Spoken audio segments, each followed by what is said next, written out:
Well, anyway, thank you all so much for joining me this evening. And yeah, as I say, this is going to be just a sort of a half an hour or so introduction, or sort of a summary of some of the consultation responses that have taken place over the last couple of months or so with the Let's Talk platform. And then we'll also talk about next steps. But before we do, actually, here we go. Let's see if I can try. There we go. Ooh. Okay, yeah. So just to give you the summary, so it'll be thank you to everybody. So yeah, we actually had an incredible response to our consultation. It was absolutely fascinating how many people responded. In total, we had about 186 responses, which I think is an incredible amount. It shows you the interest there is in the pond, which is fantastic. So I'll go through those responses today, and then but before I do, I'll give you a bit of brief background. I imagine some of you might know it already. So some of you might know it already, so apologies if you do, but it's always nice to get a bit of reinforcing your knowledge. And then we'll also at the end, we'll wrap up with next steps. But whenever I talk to anybody, I think it's incredibly important to raise the profile of ponds generally, because ponds are some of the most important habitats we have on our planet. Indeed, two-thirds of all freshwater species can be found in ponds, so they are some of the most biodiverse habitats we have. And in the face of an ecological emergency, it's incredibly important that we try and have more ponds, and the ponds that we do have are in good ecological health. As a bit of knowledge, I think it's good to share. It's actually pretty devastating, but in the last 100 years or so, we've lost 50% of all of our ponds in the UK. And 80% of the ponds that are remaining are in a poor state. So hopefully you'll learn from this short call this evening that it's fantastic that Plough Pond has remained there. It's one of the oldest ponds in the borough, but the fact it is in a relatively poor ecological state is actually quite in keeping with the trend nationally. So this project is going to hopefully help to restore the ecology of the pond for lots of species, including toads and frogs and dragonflies, etc. I'm sure many of you have known the pond for many years, but I just thought I'd just show you some pictures that we've collected. Some have been shared by local residents of what the Plough Pond has looked like over the sort of last hundreds of years or so. As I say, it is probably the borough's oldest pond, which is pretty incredible. And it actually gets its name, Plough Pond, because in the olden days, you were actually able to walk your horse and cart through the pond, and that would clean the wheels of your cart, but also a plough if you were dragging a plough as well. So yeah, it's a really nice sort of imagery from the past, which takes you through, the fantastic heritage of the pond. I'm sure there's also narratives around Dick Turpin hiding in the pond and all stuff like that. So it really is an absolute asset to the borough, not only from its biodiversity perspective, but also from a social perspective. Again, another fantastic image, from the first half of the last century, showing actually some imagery of the carts. This is what it would have looked like, flooding onto the street where it is today. You can see the pub in the background, which still remains, but you can see here this is how the pond would have been used by agricultural farmers for basically hundreds of years, which I think is pretty fascinating. And a more recent memory, obviously, that has this is a photo from the 70s, I believe, and you can see historically there was this sort of white fence here, but then that has now been upgraded to a fence that I'll show you here, which is been part of the consultation. So I hope that gives you a bit of background. What I thought I'd just quickly do is take you through the consultation responses. So the first thing to say, I'm going to go through a lot of the numerical sort of data, but there's also been an incredible response from not just the quantitative side, but also the qualitative side.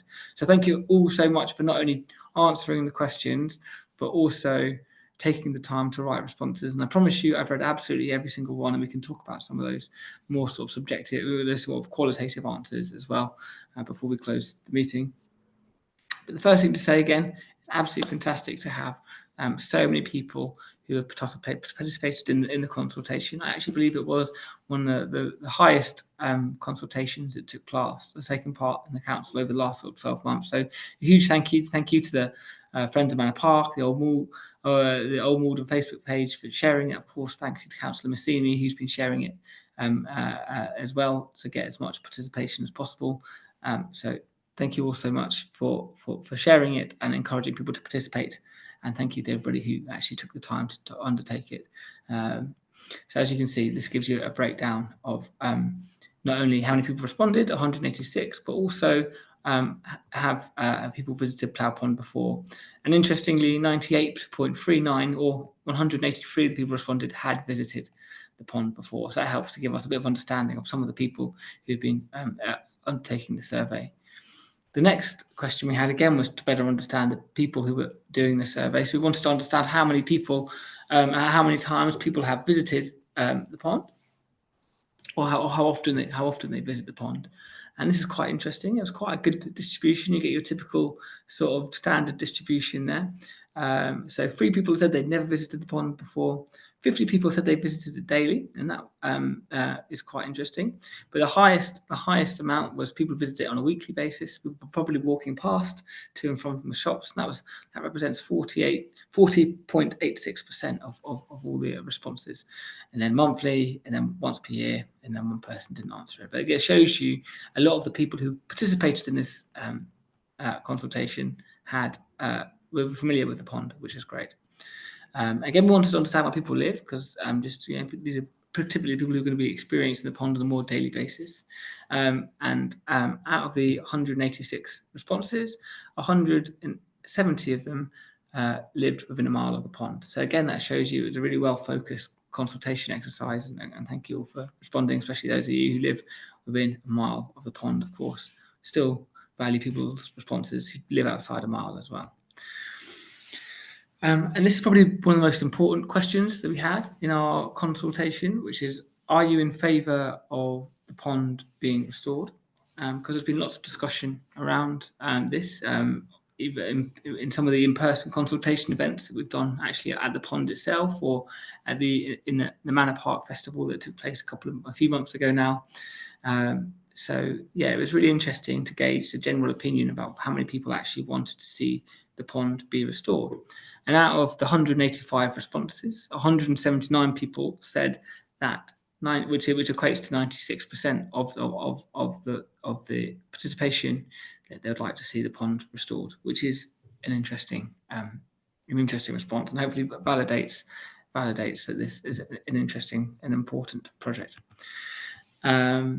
And then we get down to some more of the detailed questions, which, again, thank you for those of you who responded with qualitative data, but I'm just going to run through the quantitative data quickly. So those green railings that I've just shown you on the front of the pond, I think many people agreed that they probably were best being replaced, because they were probably not in keeping with the aesthetics of the local area, and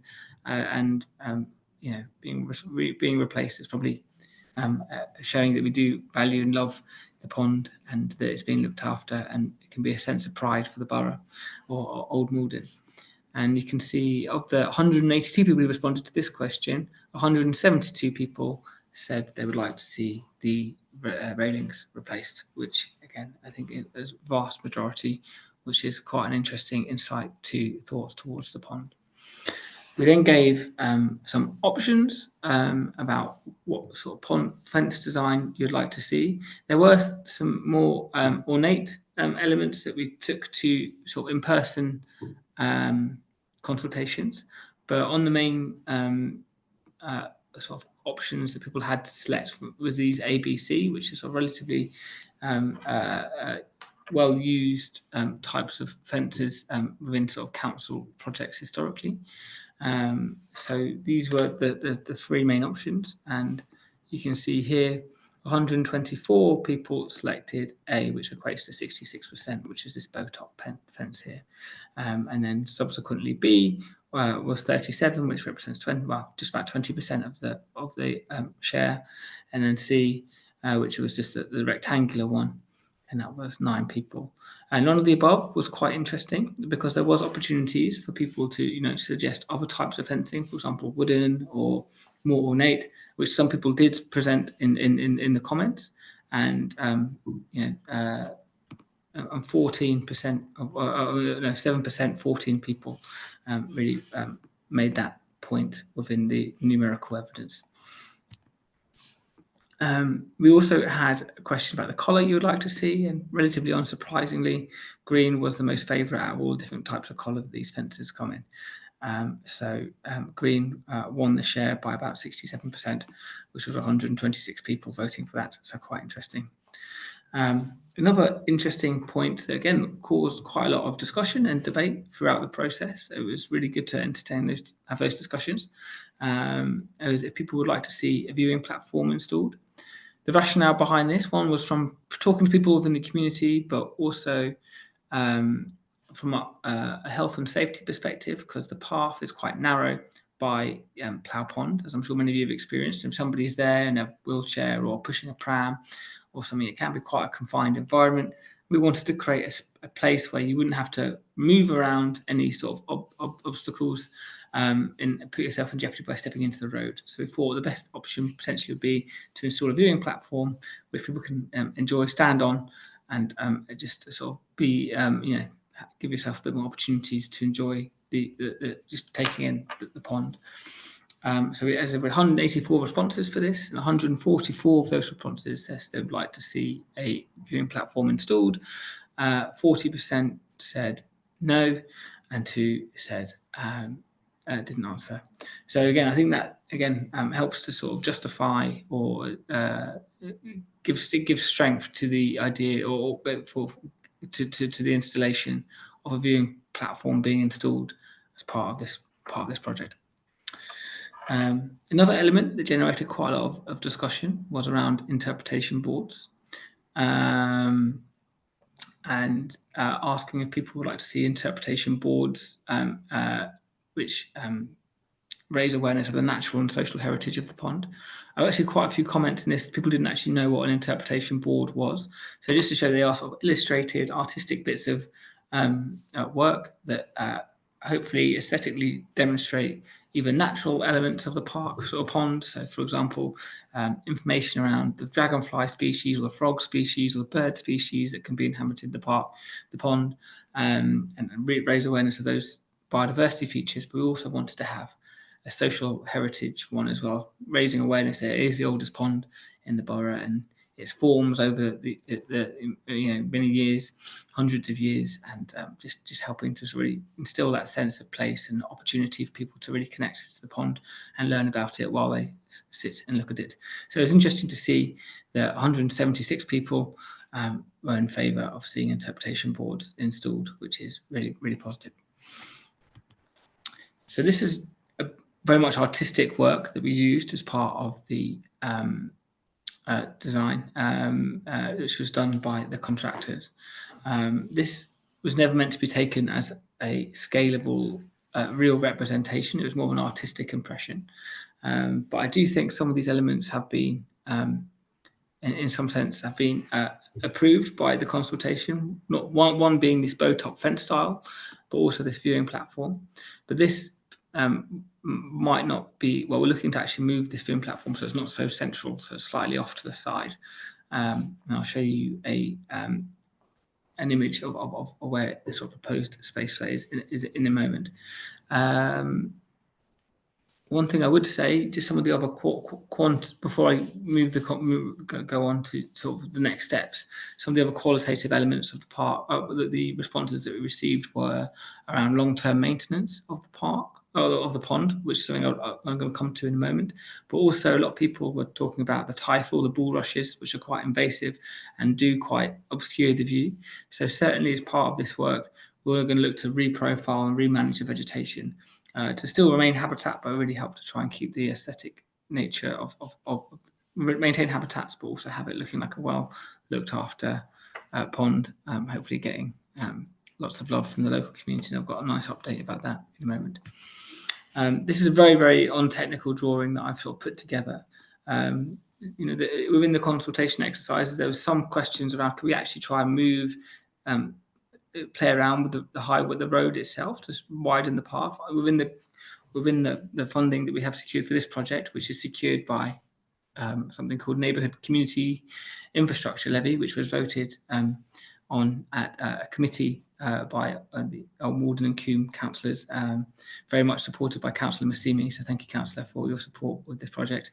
There isn't really scope within that budget to really undertake some real highways modifications. So that's why this viewing platform is sort of being proposed. And you can see here it's sort of tucked in the sort of western, the sort of southwestern edge of the pond, and we will be undertaking restoration works on all the banks. I'll show you an image of that in a second.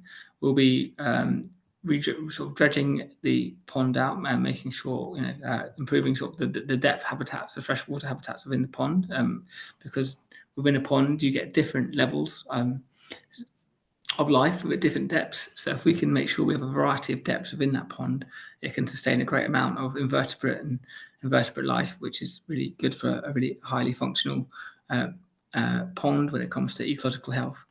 We're also looking to install a little gate here, which will be helpfully supporting the maintenance of the pond, enabling safer access. But this will be locked and only be able to open on sort of restricted times. So it won't be open all the time. It'll just be open when there's a volunteer session or if there is maintenance happening by council contractors, etc. But it just enables us safer access to the pond, which I think will be much welcomed. Especially I myself have spent a lot of time clambering in and out, and it is quite a challenge. Especially you've got quite a lot of prunus species with big blackthorn thorns, etc. So it can be quite challenging to get in and out.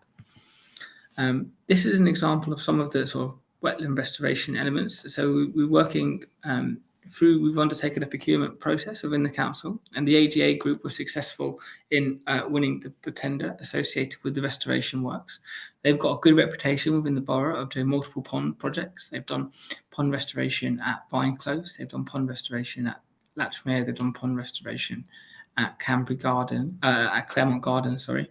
So they've got a good track record in the borough of delivery. And this is a typical way in which we try and reinforce the banks.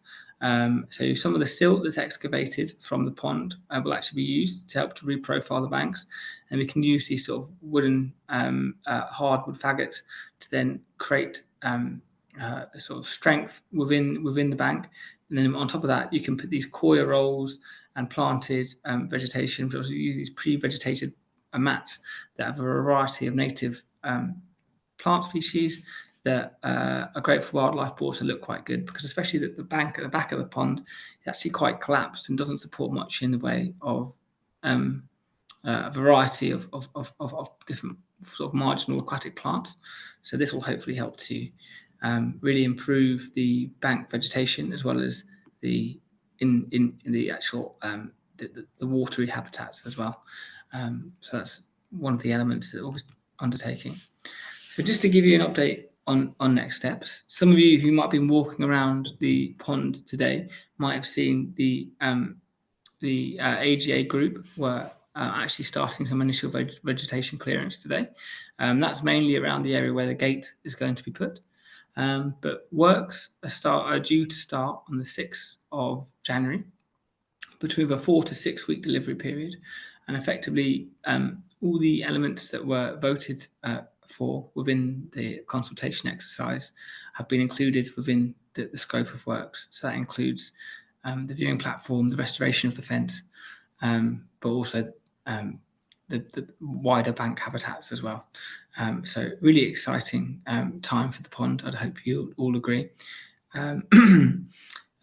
I think but one of the most positive things that I've taken out of this whole exercise, not only is the absolutely fantastic engagement we've had with almost 200 people participating in the actual design, in the consultation exercise, but 49 people who completed the questionnaire said they'd be happy to get involved in some capacity as a volunteering element. So everybody who has said they were interested in helping from volunteer capacity, thank you so much. We have your details, and we'll contact you shortly around how to get involved in some of the next steps. In terms of the main restoration works, that's going to be conducted by the contractors using machinery and stuff like that. But when it comes to helping support the long-term maintenance of the site, that's where volunteer groups are going to be absolutely vital. So I hope you all are relatively interested by this project. I think it's a really positive project for Old Malden, really trying to highlight the importance of Old Malden Pond, Plough Pond, and also engage as many local people in celebrating our natural social heritage as well. And I must say a huge thank you to the councillors who voted for this project, and particularly Councillor Massimi, who's been flying the flag for this project from the start. And also thank you to people like Simeon with the with the Manor Park Friends, and many of the other people who get involved as volunteers, like Pauline and Bryn as well. Lots of people out there. So thank you all so much. So that brings me to the end of the presentation. So if anybody has any further questions, please do pop them into the chat, and we can try and answer them now. So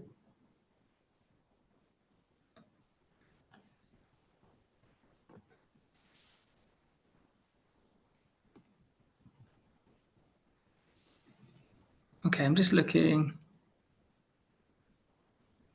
at the chat now. I think Councillor Massimi says we need all old advert postcards, historical pictures to make the history. I absolutely agree. Absolutely agree. And then Mike, I can see you've also asked for the new location of the platform. So we're looking to have it tucked. I'll try and share my screen again. 1 second.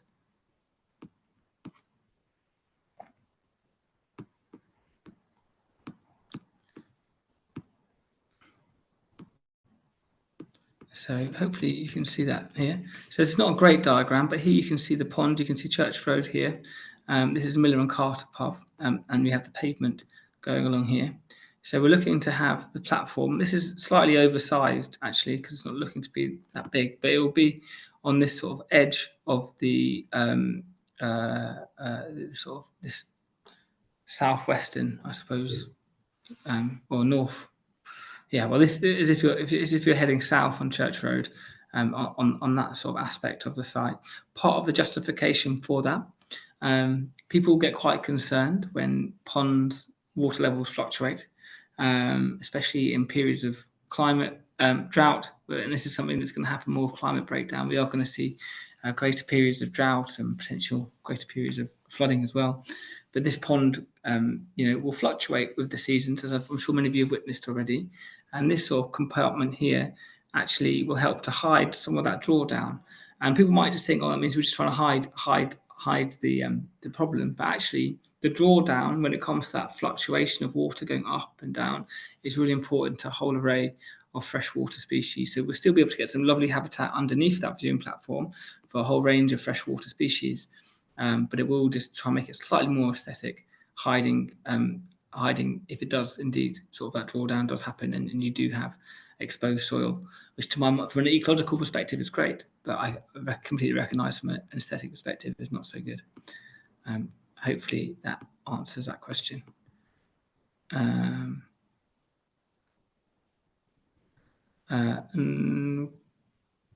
Good question from Bryn about will the trees on the pub side of the ponds remain? Yeah, the trees will remain, but what we're looking to do is actually raise the sort of effectively do something called a crown. So push up the canopy effectively, so you'll be able to stand and walk through those trees, because at the moment, from the whole pub side of the garden, the whole pub side of the pond, you wouldn't really know there's a pond behind there. So we're looking to sort of raise that tree, like the tree canopy height, and that will then hopefully improve views for it.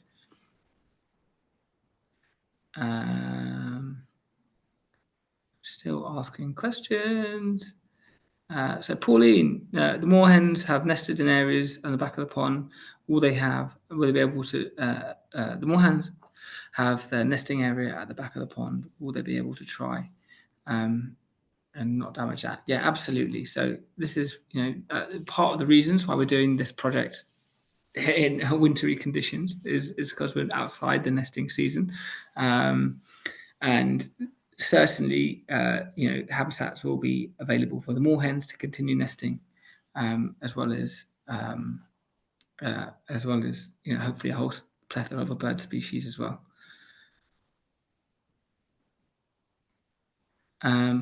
Sylvie's asked a good question around flea treatments and will the platform be Labrador proof? Yeah, absolutely. So for anybody who isn't aware, typically when people treat their dogs with flea treatments using things like fipronil or ivermectins, not ivermectin, fipronil mainly, that can have really damaging consequences to freshwater ecology, effectively killing lots of invertebrates. So the viewing platform will not have access for dogs to go underneath it.